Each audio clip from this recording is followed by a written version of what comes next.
Bienvenidos, mi nombre es Javiera Liliana Favani, soy abogada, ejerzo la profesión en forma libre en la provincia de Neuquén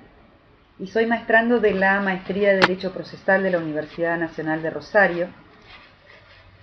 Y es esta una edición más de Hablando de Proceso Judicial 365,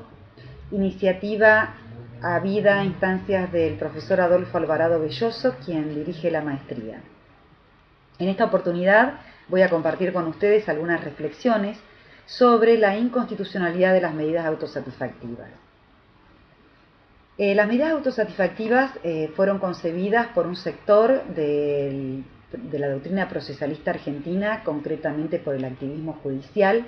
como un desprendimiento de la tutela anticipada que fuera admitida pretorianamente por el carril de la medida cautelar genérica. A diferencia de las medidas cautelares y del caso concreto de la tutela anticipada, su finalidad no es ya evitar los daños irreparables de los efectos del tiempo mientras se procesa y se dice el derecho, sino que tienen como objetivo principalmente satisfacer la pretensión del actor. El fundamento que tienen es que las consideran la única respuesta idónea para las situaciones de urgencia impostergable frente a la afectación inminente de derechos fundamentales, tales como el derecho a la vida, el derecho a la salud. Es decir, la consideran como la única opción válida mediante la cual el actor puede satisfacer o ejercer su derecho a la tutela judicial efectiva en estos casos. Inicialmente fueron de creación pretoriana, pero luego fueron siendo incorporadas en los ordenamientos procesales provinciales argentinos. Actualmente existen 6 ordenamientos procesales que contemplan normas que regulan las medidas autosatisfactivas. Según el profesor Jorge Peirano, que es su principal precursor, las podemos definir como requerimientos urgentes que se formulan al órgano jurisdiccional por el justiciable, que se agotan con su despacho favorable y no es necesario iniciar una ulterior acción principal para evitar su caducidad o decaimiento. De aquí podemos ya ir anticipando que no son medidas cautelares porque no tienden a asegurar el resultado de un proceso, no caducan y no son provisorias, y si bien derivan de la tutela anticipada, tampoco son un anticipo jurisdiccional, porque no anticipan un resultado, sino que derechamente lo despachan, según lo pretendido, y se agotan, como dice el propio profesor Peirano, con su dictado. Con esto tenemos esta principal característica que es que son autónomas y no accesorias a un proceso principal. De los mismos ordenamientos procesales podemos extraer, de los que la contemplan, podemos extraer que tienen como requisito para su procedibilidad que se tiene que acreditar un alto grado de certeza en el derecho invocado y también la impostergabilidad de la tutela mediante la acreditación del daño irreparable e inminente. Estas dos características o estos dos recaudos que son exigibles coinciden con su antecedente inmediato, que como dijimos es la tutela anticipada. Son autónomas, como adelantamos, es decir, que se agotan con su dictado, y esta es la principal distinción ahora que tienen con las medidas cautelares y con la mencionada tutela anticipada, y es por esto también que no caducan y que no son provisorias sino definitivas. Es decir, que si nosotros sumamos las notas de autonomía, de definitividad que tienen las medidas autosatisfactivas,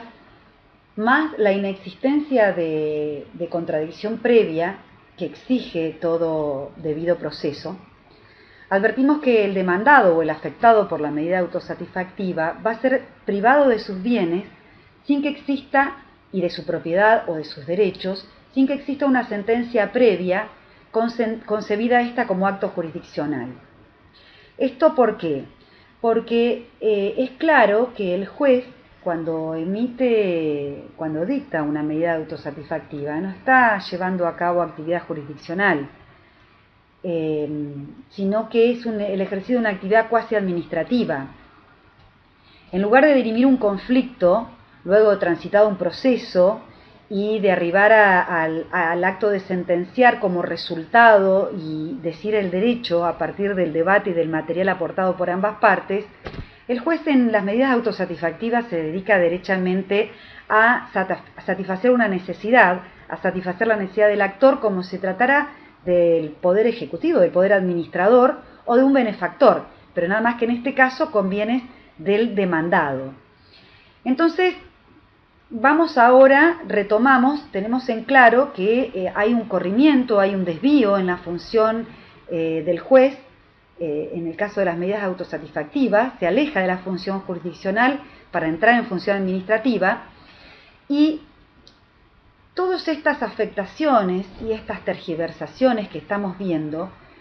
recordemos que eran en pos de la tutela judicial efectiva, de los derechos, el derecho a la tutela judicial efectiva que le asiste al actor. Pero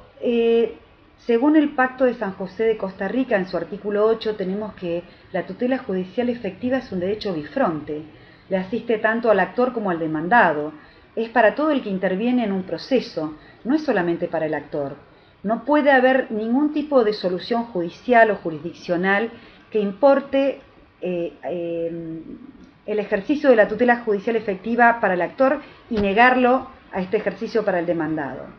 Entonces, concluyendo todos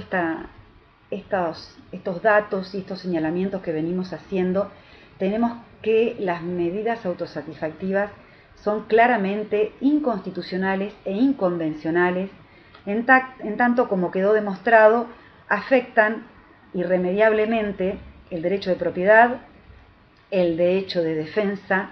afectan el debido proceso e importan el ejercicio por parte del juez de actividad administrativa en lugar de circunscribir su actuar al dirimir un conflicto a la actividad jurisdiccional. Por todo esto consideramos que estas medidas bajo ningún punto de vista pueden ser admitidas en nuestros ordenamientos procesales por pugnar claramente contra los textos de nuestras cartas magnas estaduales. Muchas gracias y hasta la próxima.